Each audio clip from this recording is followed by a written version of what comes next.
Sparklebalm. Healing massage, oils, energy, healing.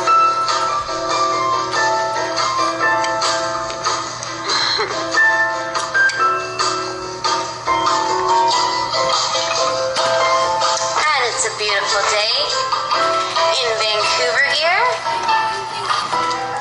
I hope you're having a wonderful day wherever you are, whatever you're up to, whatever you're doing.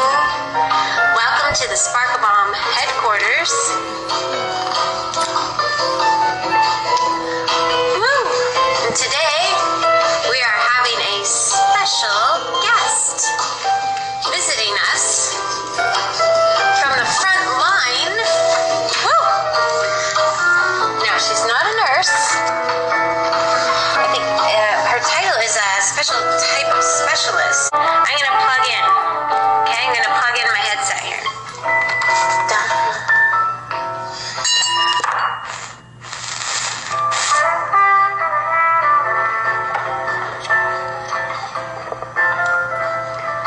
Is that maybe if I hold it steady like this? Yeah, probably. But also I'm gonna turn this off. That good? Yeah. Hey, how's the sound now, guys? Is that steadier? But if I move this cord back, I don't want to bring it with me. What do I do with this cord? Maybe I need to put it more in front of me. How is it, guys?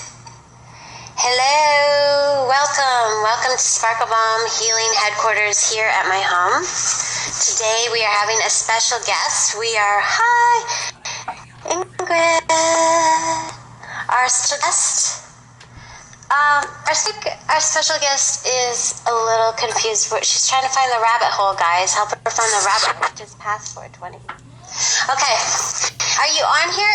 Is our guest on here yet? Well, Shakarani, she says she clicked the link, and now what, she said. But she should be live. So, we're just looking for our special guest. Hi, Bonnie. Okay, welcome, get comfortable. Just waiting our special guest. She is finding the rabbit hole here into our interview between myself. I'm going to be interviewing a respiratory therapist of 14 years, I must add. Hey, Shakarani, are you on here now? Hey! Welcome, everybody. Welcome to Sparklebalm headquarters. Ooh, yes. We are definitely here for observation purposes. My intention today is for us to create a communication line. Oh, our guest is finding her way. Come on into the live stream. I'm just waiting for our guest. She's going to join us. It's so exciting. Everybody get ready for a drum roll. Oh!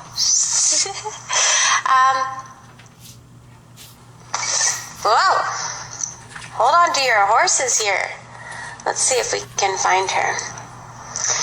Well, guys, I'm just going to wait here in the rabbit hole. She's going to come down the rabbit hole here. This is a very unique opportunity, don't you think?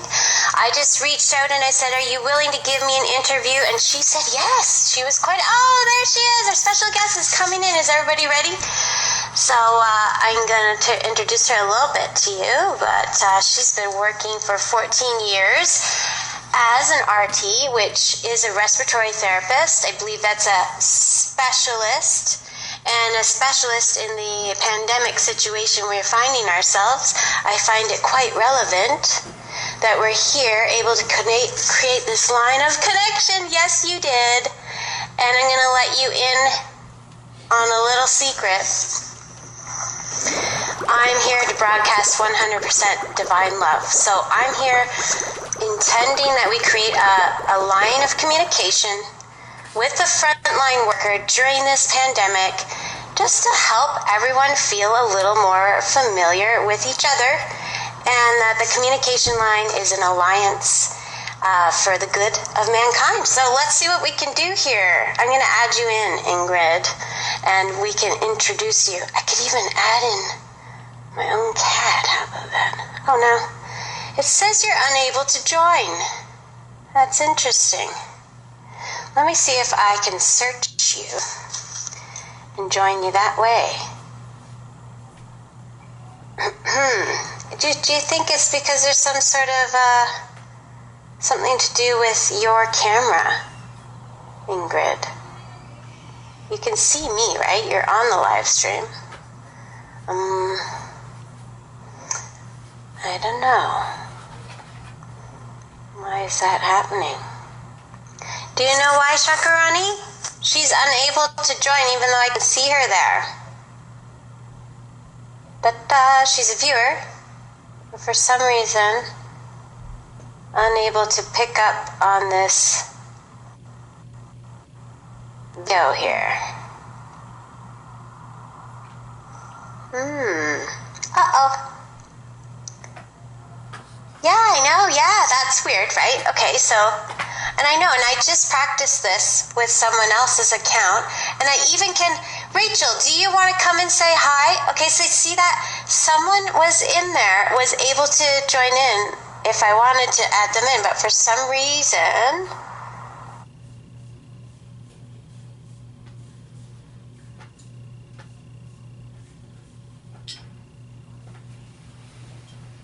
just yours camera is not letting you come on. I don't know why. Yeah, it should work on your phone. Are you on your phone then? Yeah, okay, let's try this. A live video. Oh, yeah, maybe that's why. If you were on your laptop, or maybe if you were on... Okay, I think this is going to happen here. Wow, it's a miracle, right, guys? It's just a miracle. I think it's really great that we're able to connect this way across industries. See, I mean, we're both here for the health of mankind. And the industry, the medical industry and the natural alternative, I mean, we do get along. I have many, many clients that are from the medical industry. And it's not important to be fighting right now. That's just pure chaos. I think it's important to feel communication. And I'm just waiting for it to link in. Did it link in? I don't know what. Maybe it just has to hook up in the frequencies of the heavens and the wavelengths here. So my work, I work with healing for professionally for 33 years. Welcome to my Sparklebalm headquarters. I'm here in Vancouver, BC.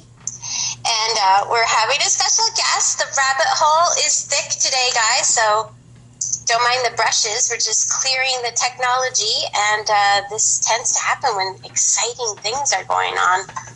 This is my home practice, and I've been practicing here in Vancouver for quite a while. I've been in Vancouver for 26 years, and I made it my own home. So that's more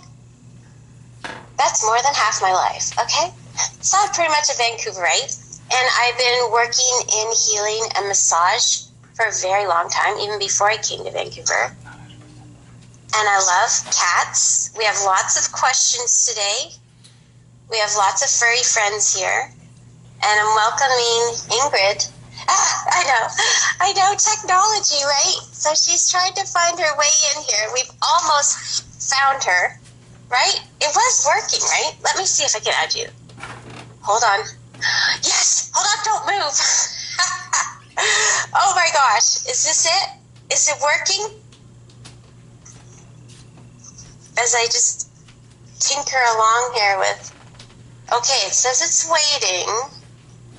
Waiting. I picked up on you there. It says I'm waiting for you. It's funny, eh? Just keep saying your request wasn't sent.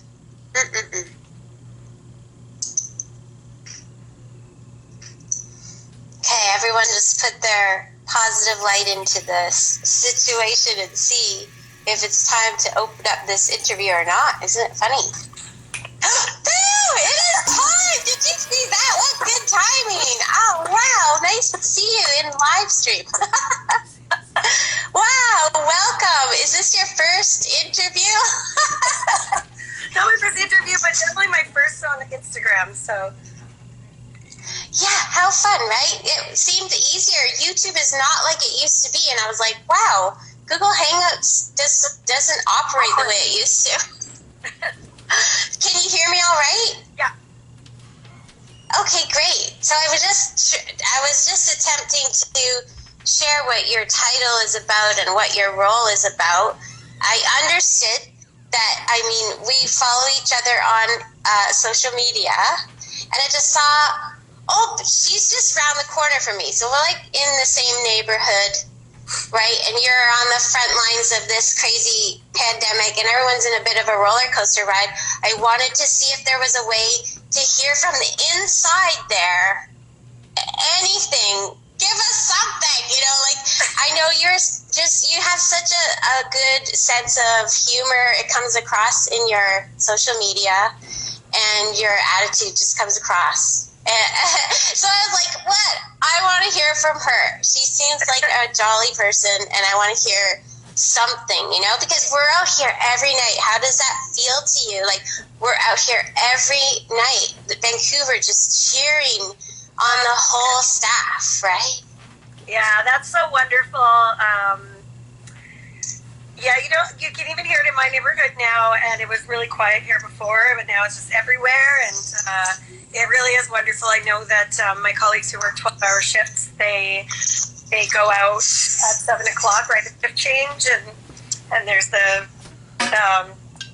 police cars and blowing their sirens, and everyone comes out. It's really wonderful. I love it. To a few different places in the city to listen to it in different places, just because it's like so wonderful. The first time I saw it, I cried my eyes out.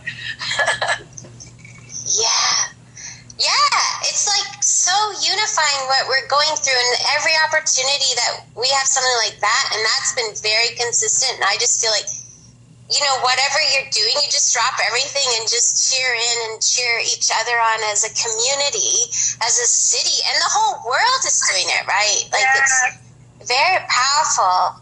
Yeah. And so, you are a respiratory therapist, and that's not considered a nurse. It's a type of specialist as a doctor, or what? No, it's like, I don't know. Though I once described it once as almost like, it's like a specialty service. We're not a nurse. We're not a doctor. We're like analogous to a physiotherapist, I guess you could say, a critical care. Not we have very different jobs, but we go to school in a totally separate program. Can you hear me? Yeah, I hear you now. It was right at this most exciting part. It was 24 hours you were working. And it's like, and you do what? Yeah. Hang on. It's not just, this lovely digital world. Oh, I know. It makes it so complex, and yet we're still determined.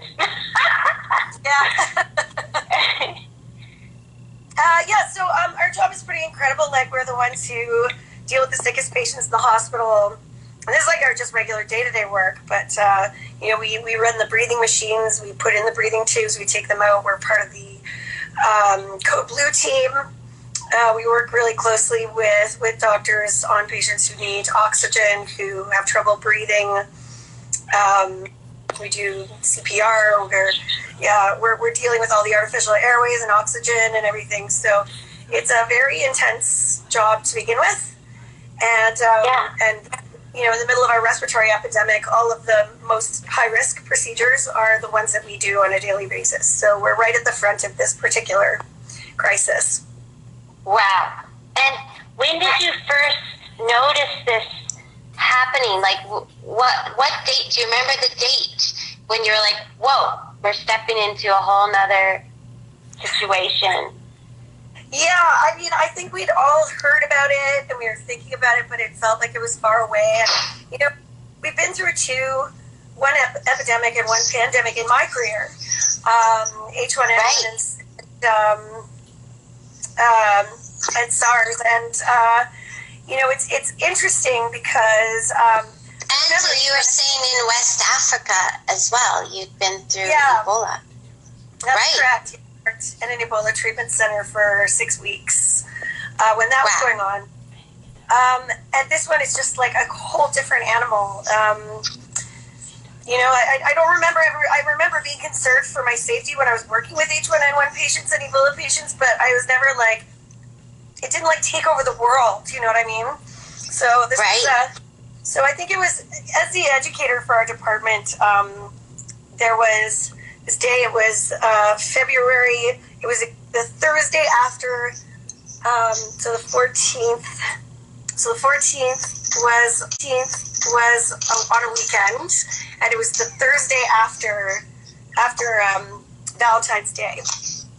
And all of a sudden, our email... Right. Valentine's Day was weird, right? Yeah. Yeah. All of a sudden, it was going up, and we were, like, all the rules seemed to change overnight. And, like, all of a sudden, I was at work 12 hours a day, just, like, in crazy prep mode. Like, we were just, all we were doing as the leadership team and was trying to prepare our staff and trying to prepare our hospital for the surge. That, and I think, it's a testament to how well we did as a province that we really haven't seen a surge. But we were like, we just spent the last 2 and a bit months frantically preparing for it. And so wait, so you noticed it just after Valentine's Day, and then you were like, there's going to be a surge, but you didn't see or experience a surge emerge. You feel that you were able to hold it down. I think you were able to hold it down. All of you. How many of you? Yeah. Hold it down. That's right. Wow, that's powerful. Safe, and that we were safe to take care of anyone who comes through and maintain safety between patients who have COVID and who don't, and keep them isolated and keep our hospital going. But I mean, it was this is why I wanted us to talk, because this is why I wanted us to I was like, oh my gosh, there's someone right there, and she's super sweet, and I was like, let's talk, because it's important to acknowledge how we're doing this together, and it's our community, and it's so intense, and to feel like we can't communicate is a bit intense. So to just feel like there's an opening of communication and feeling how, hey, we have each other's back and we're able to communicate, and feel like, okay, let's do what we got to do, and let's really understand what we're working with, and if that just means you have to just look at your own personal situation, right? And then we need to come together, since this is a global effect that we're having right now, whatever is happening, all the things that are happening with people, right? Yeah, and I think in British Columbia we're lucky in a lot of ways, because we saw the surge come to Canada in other parts of the country, and a lot of it was multifactorial, right? So part of it was that spring break happened 2 weeks earlier in the East, and their leaders were still saying, it's cool, go travel, go on your vacations, and I think didn't realize it, but ended up bringing COVID home from other places. And then we also have had some incredible leadership.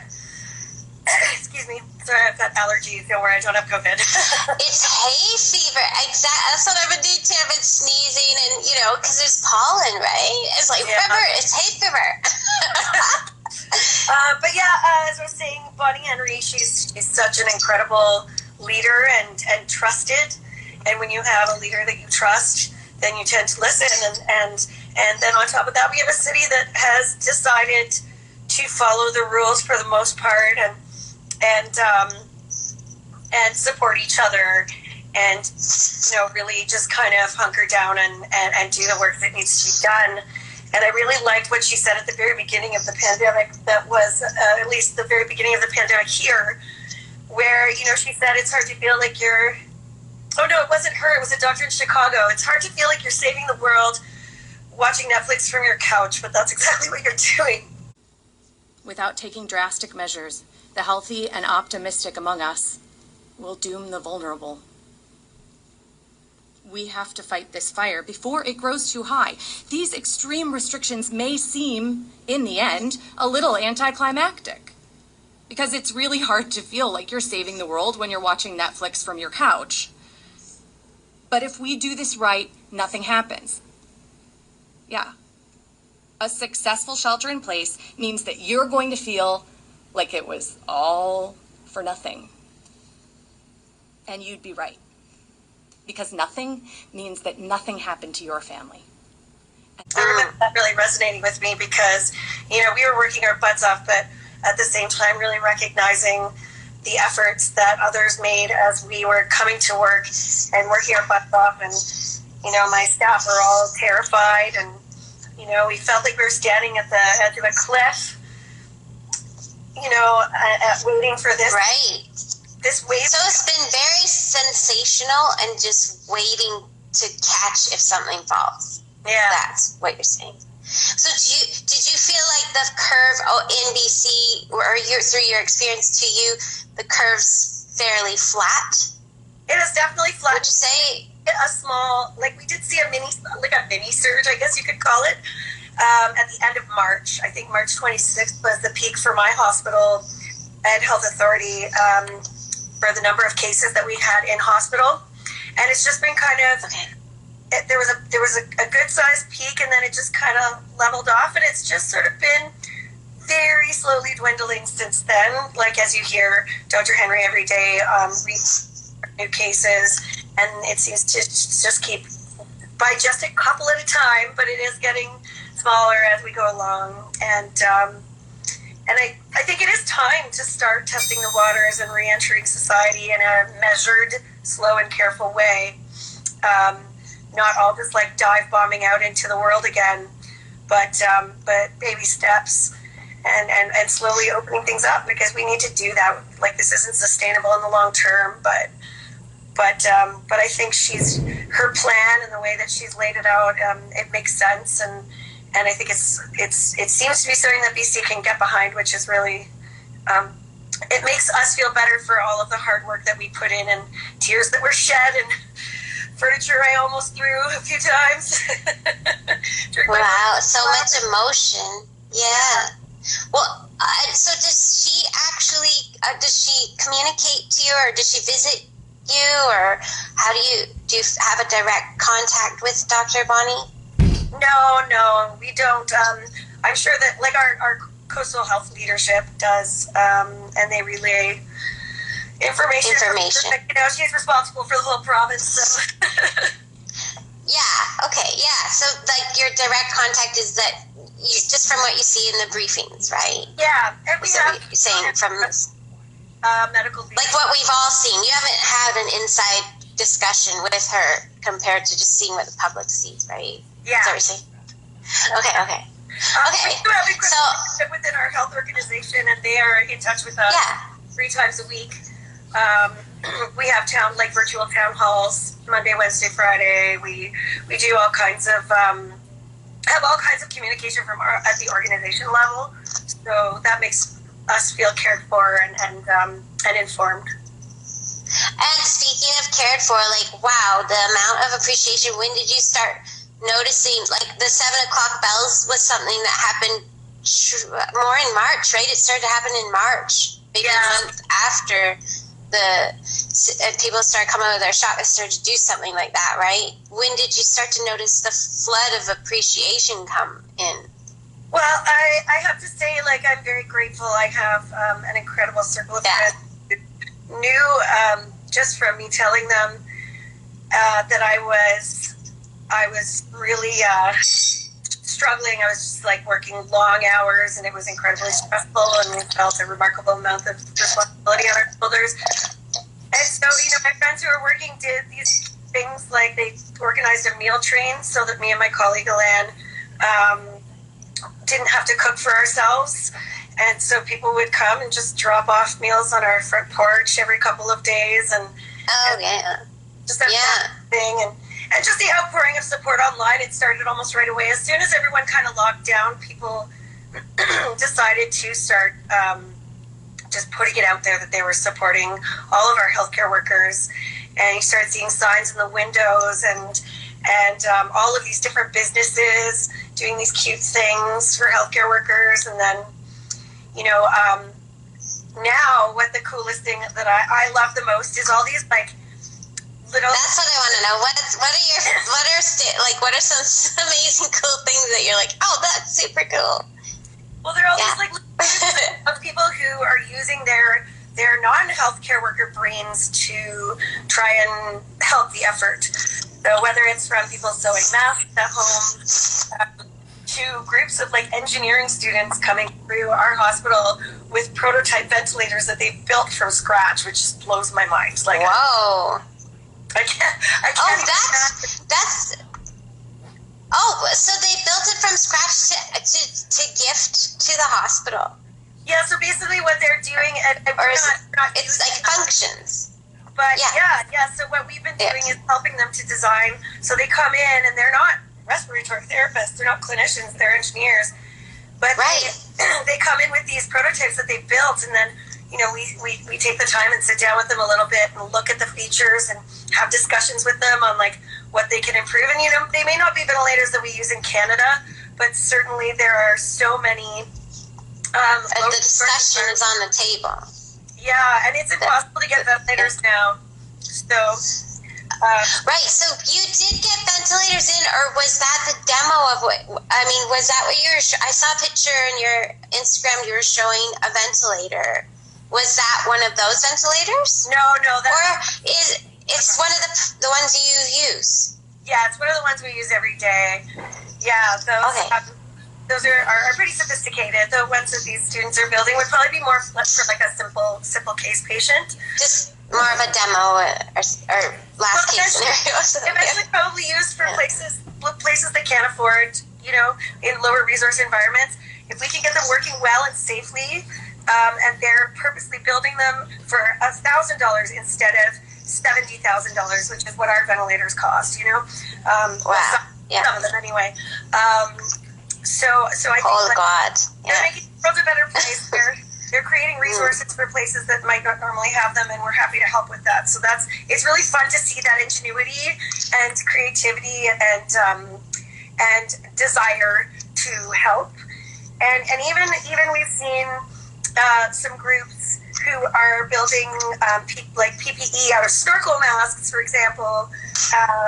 Wow, yeah. In case we run out, or even what was there an outdoors company that started making Gore-Tex patient gowns to protect us from patient infection. To protect us from patient infection.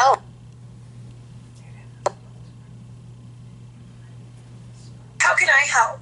And then learn and finding ways to contribute.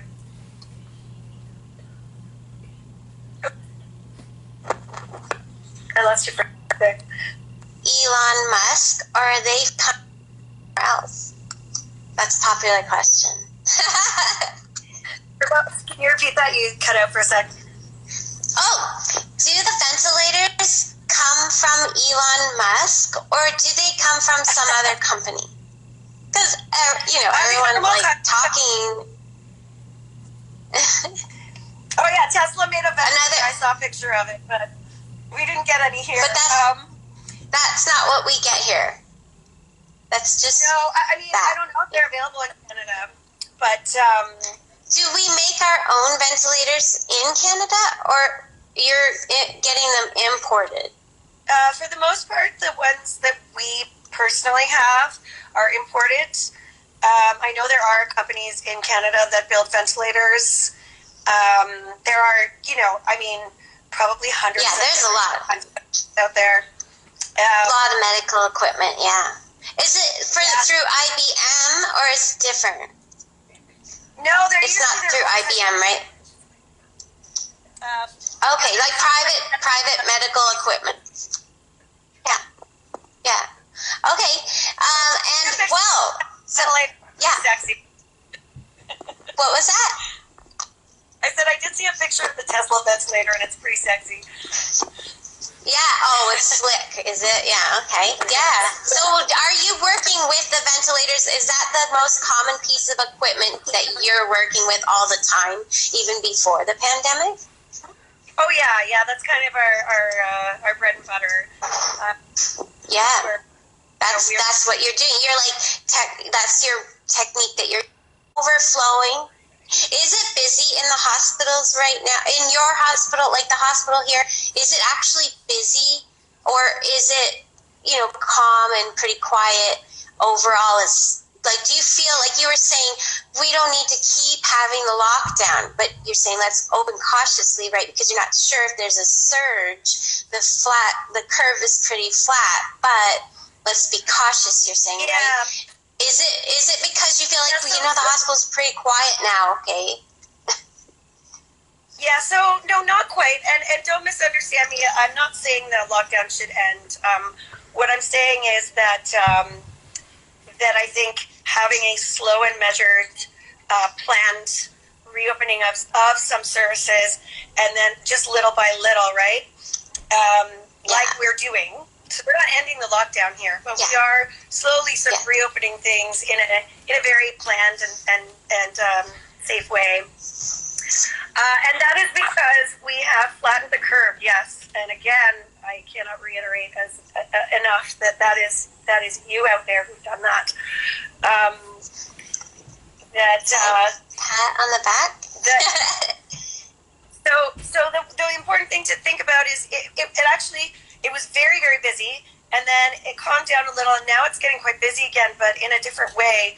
So one of the things that a lot of people don't think about when they talk about COVID deaths or deaths from a pandemic or injuries from a pandemic is that a lot of them are uncounted because they are deaths and injuries that occur because of lack of access to medical services that have nothing to do with that current disease process. People are still getting cancer. People are still requiring surgeries for various reasons. They're still getting other diseases, and frequently people will avoid the emergency room and end up getting far worse than they might because they're afraid to come into hospital, or their diagnostics and surgeries are canceled or postponed, and those can cause sort of secondary injuries to the population that in my opinion, are COVID deaths.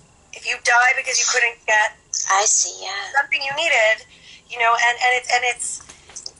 we've kept our essential services going, but now we're starting to do more of the surgeries that are life-altering and life-sustaining, but they weren't emergency surgeries.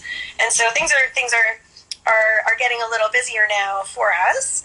But because now you're able to take the backlogs in and help people come in slowly, because you're not overwhelmed at this time with any surge of COVID. You're able to bring those people in, and no longer will they be considered deaths or illnesses tagged with COVID, because you'll be able to process them through in time. Yeah, exactly. Wow, that's a fascinating little point there that you made, though, because most people, when they hear someone died of COVID, they wouldn't put that concept together of saying because they were backlogged, right? Yeah. Like, that they couldn't get to them because of a pandemic, right? Yeah. And we don't include those people in the numbers, but that doesn't mean that they didn't happen because of the pandemic, right? So it's just something to think about, right? And it's why I'm really glad that we've started opening up some of those services, and it's happening in a slow and measured way. They're prioritizing everything based on need and capacity, and making sure that we are not like just opening the floodgates and then all of a sudden there is a surge because we've started opening things up a little bit in the community, and then then we become overwhelmed from both sides. So there's a lot of very careful thinking that goes into how we reopen things in the hospital as well, that are happening far above my pay grade. But I believe that it's doing a really good job. Yeah, and it might look good on paper of how to do it, but actually experiencing it and playing with what feels right or works can, to tweak it all the time, it's different than just writing it on paper what the process will be. Right now, even just people's PTSD, I don't know, so what you were saying, if you can say anything to the public about, you're saying, people aren't drawn to coming in because they may be scared of catching some sort of on the loose virus being in the hospital, right? Or that they feel like can't come in because they don't want to put any pressure on anybody. What's your advice to the public right now? Do they need to be afraid to come in? Or do you feel like people are coming in and they're very paranoid and it's like, okay, just relax, or what? From what I've understood, I actually have had 2 friends who came into the emergency room during this time, and they both told me that they felt very safe. They do screening at the door. They have a completely separate unit for people who have minor things wrong with them but that need to be seen, and that they take them to a completely different area that they created in response to this pandemic. Our infection control procedures, we've spent so much time training on our staff on how to use personal protective equipment appropriately, and our infection control measures are really strong. And so, I mean, what I would say is that if you need to come to the emergency room, then come to the emergency room, because we don't want people dying at home because they're afraid to come here. You can come to the emergency room and be safe. And I've heard several emergency doctors come out and say that, if it's a minor thing, then, make it a virtual appointment with your GP. There are lots of doctors out there taking those appointments and doing them online, and that's wonderful. But if you need an emergency room visit, it's important that you get the medical attention that you need. And we're prepared for that. Yeah. Oh, well, that's good. That's good for people to know, because a lot of people are confused about, because there's not that direct communication. There's Bonnie Henry, but she's not directly communicating with what's happening with the local hospital or what. Yeah. So I think that's really great to be able to hear from you. Okay, guys, if you really need to come to the hospital, don't feel like you're burdening us, or that it's even too busy. I know even before the pandemic, I remember people would have to line up in emergency, right? Yeah. Even to get a blood transfusion or something like this, right? Yeah. Whereas now I've noticed emergency is quiet. I mean, when we go out and cheer, the parade is about the busiest thing happening, right? We're connecting with the police and the firemen and the nurses, and it's really a good feeling in the community. I really like it. And at the same time, I know that some people are just afraid to go in when they need some sort of care for something. It's well, I think you can check, but they're still afraid, right? There's this fear of, just getting sick I think is the biggest one too. There's this sense of that must be where the virus is, but I don't think it's over. Like you said, it's very clean there, and you've really looked after taking care of that, not being on the loose like that, Yeah, and we've done a bit of a flip, because at the very beginning when this first came to BC, we did say, because we had this massive flood of people coming in to get tested, and we were like, guys, if you feel well, please don't come to the emergency room to get a test. If you're not sick, don't come here. And part of that was to protect them, because but also just because we were getting overwhelmed by people who just wanted to get a test, just to get a test, So then, we of course had to flip around and be like, okay, too far, you're still allowed to come in. Yeah, why not? Yeah, well, that's good too. And I just put that on this just because it's good to laugh, right? And I noticed that's one thing. And I've got some great questions. One comes from another nurse in the interior. Okay. But sense of humor. Do you find that is really helping you guys, even regardless of whether the curve is flat? But there's still this sense of always having to feel ready for that surge, or ready for whatever's going on with this politics and everything, and people, being confused about what's going on. What are we doing with our society? Any of that stress, and how do you notice the sense of humor is picked up in amongst the staff, like because you're stress relieving all the time? Or I think that's a very common trait among respiratory therapists. Doing the work that we do, we have like you have to. We have a very dark sense of humor, but it's a defense mechanism, you know. That's similar to the morgue. That the way you said that. I know some people from the morgue, and how the sense of humor is outrageous because, you know, you're dealing with bodies, you're dealing with people passing on, you're dealing with people getting better, you're dealing with people almost not getting better and then getting better, right? It's a quite the doorway that you walk, you know, and holding people in that space. It's powerful, and the sense of humor can be quite outrageous. Totally. But you're saying, like, so you always have that sense of humor,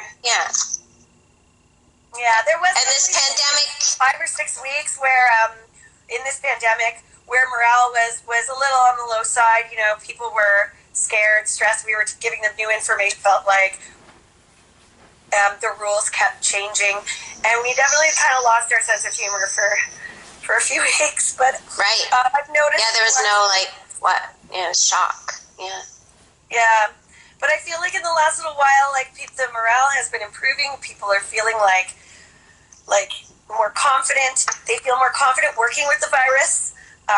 And understanding how to keep themselves safe, and I think that goes a long way. There was a lot of sort of changing of, like, you have to do this, you have to do this particular procedure this way, and you have to do this, and then, like, you know, we were all just trying to figure it out as new information came out from the world every day, and that was really, I think, draining for our clinicians on the front lines, because, you know, it's hard to trust that you're staying protected when everything. The information keeps changing, but I mean, it was no one's fault. So that we were all still learning about, like, it's different. It's a different animal than anything that we've worked with before. Right. But never feeling more speaking of confident. Yes, and it always helps to have a sense of humor to help heal everybody, including your patient, right? So speaking on, you know, this is a brand new animal. You're saying. Did you ever notice any cases similar to COVID? This comes from a nurse from the interior of BC. Did you notice any cases similar to COVID-19 last year in the ICU? No. Influenza in some ways behaves like COVID, but COVID has a lot of things that make it different from influenza. They call it an influenza-like illness, but and it shares some things in common with a few different types of respiratory ailments and infections. But yeah, because it's an RNA, right? It's going like, what the hell is this? Not last year that I recall. So because it's an RNA, like the coronavirus, and understanding that it's an RNA, it's evolving, right? It has multi-dimensions to it, and even it will come into the body, study the body, maybe it'll be suppressed and come back even stronger. It's like this superbug effect, as I understand of my own experience in working with my clients. And I've noticed something like this tagged into the concepts of influenza with the H1N1s and all their lineages. Is it like it's an RNA, just like when you say H1N1 is an RNA, like an evolving superbug, and it has different numbers. They're all the same family. There is evidence of, well, I don't want to say lasting immunity because it hasn't been around long enough to say that, but there is evidence of immunity post-infection. The infection does linger, and it has phases, which is, that's one of the things that makes it unusual. You know, there's the initial phase that kind of hits in the first 5 days, and then there almost appears to be like a bit of a recovery. And then there's, in some patients, this thing they call the cytokine storm, where it actually manages to get your body's immune system to turn against it. And that's kind of what's kicking younger healthy. Right there, that's like the autoimmune disorder, right? It's like it's kicking in, the body starts attacking everything, including itself, because it's like, oh my God, kill it, right? Yeah. Is that was a good summary of describing? Yeah. That's what the mechanism is that they believe at this point. And there's different processes that happen within the lungs.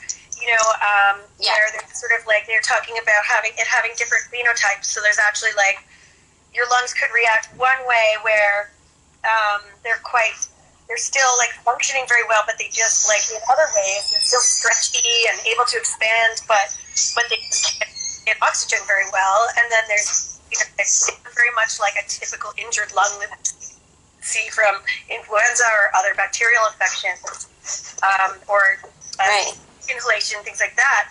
And it's odd. It's unique in that way that it seems to have sort of two versions of the same virus. That's nothing that like we've seen before, and the evidence is still coming out on that. We're still learning all about that.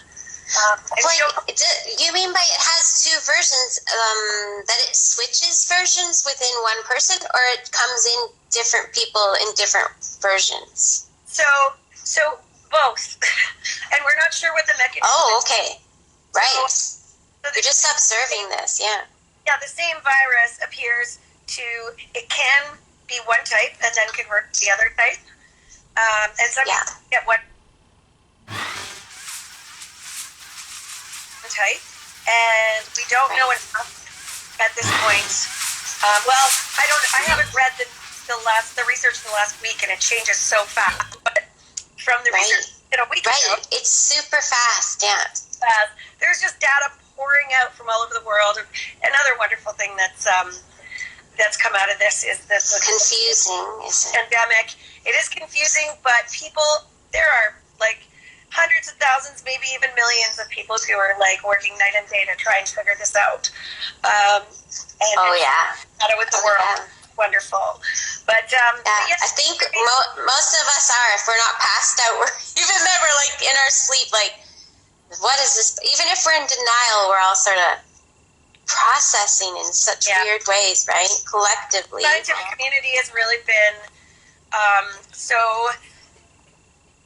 just one world, right? And it should always be that it is to some degree, but really people are just pouring their research out and trying to get it out there as quickly as possible and as globally as possible, so that we can all learn from each other, regardless of what country we're in. Yes, and that's why I love that we're communicating and able to learn with you a little bit, and we can't possibly fit everything into one little interview like this. It's just a matter of just a little bit of helping people breathe a little easier as a community. I think communication is the best thing.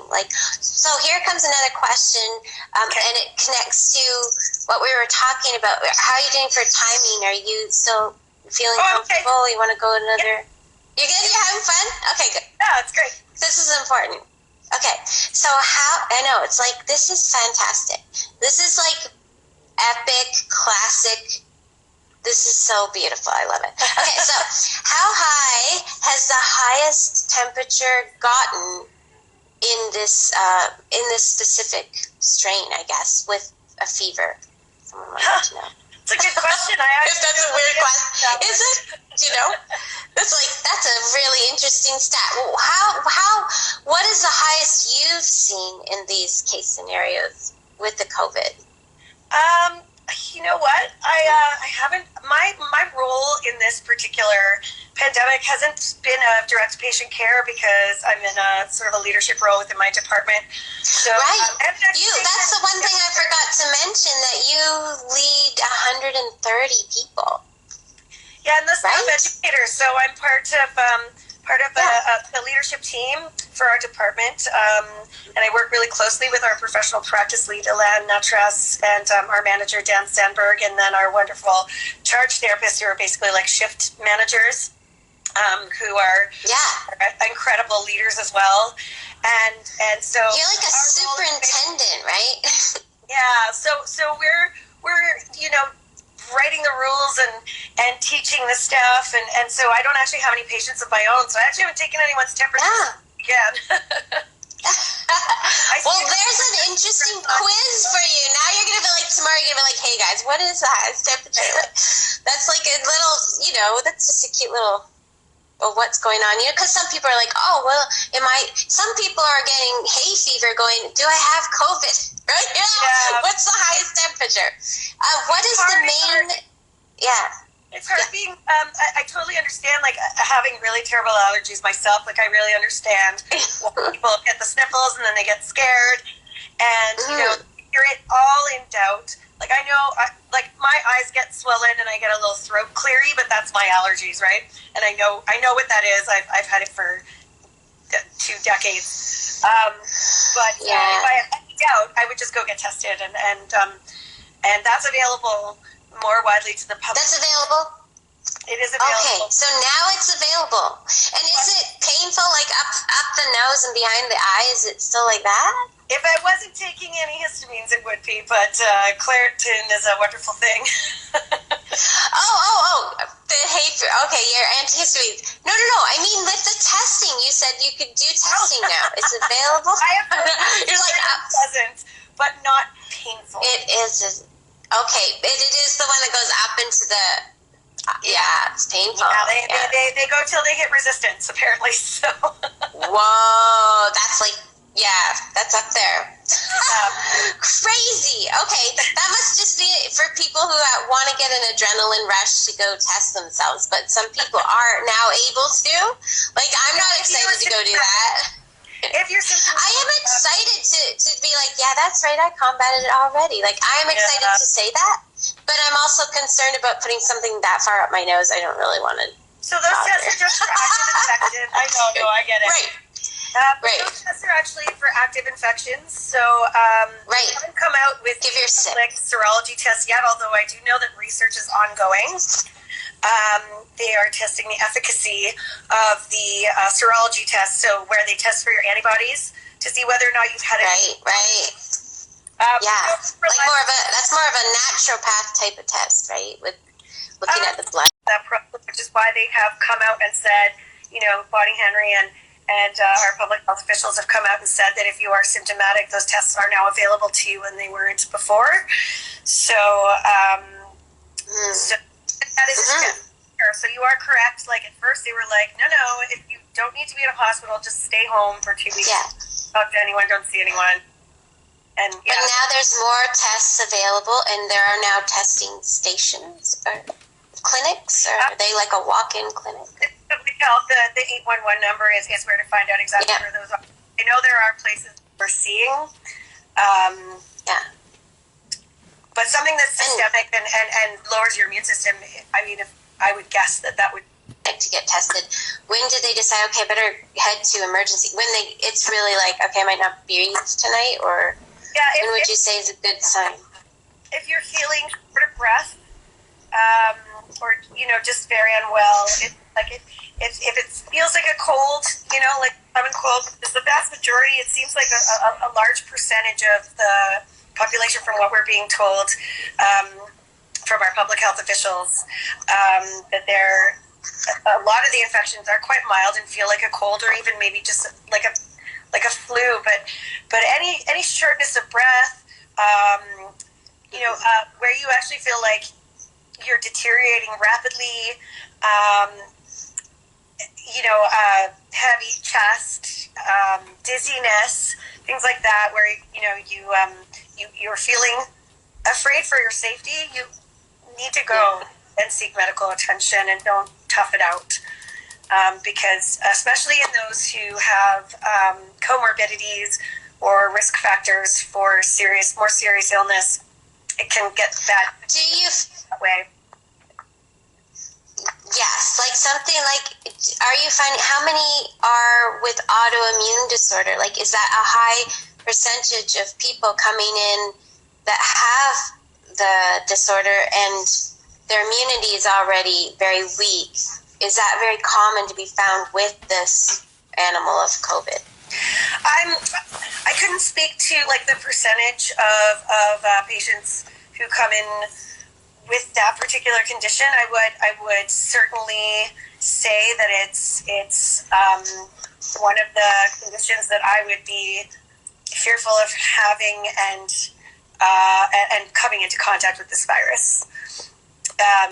Right. Like, because if someone else had already triggered autoimmune disorder through another flu previously, they would still be dealing with that, perhaps, that makes anybody with a low immunity vulnerable to another superbug, right? Or another virus. There's lots of reasons why your immune system can be compromised, and in those situations, you don't want to be around a virus that is this strong and tends to attack people who are sick already, right? It's if that makes sense. Yeah. We've seen all kinds. It makes sense, doesn't it? But I've read, diabetes and heart disease and a few others are quite common comorbidities for those who get quite ill. But I couldn't speak to like the actual percentages of like what comorbidities we're seeing. Yeah. But something that's systemic and lowers your immune system, I mean, if I would guess that would be certainly a significant risk factor.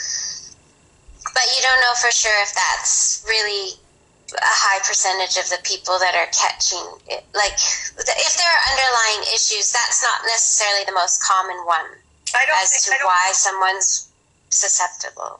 It hasn't been figured out in the literature that I've read personally, but but I mean, I wouldn't feel confident saying, that didn't put them at great risk. Right.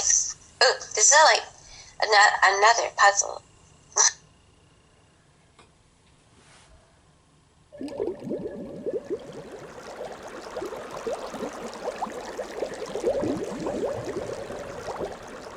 It was just an interview with lovely Sparklebalm, and we got cut off because we talked for too long.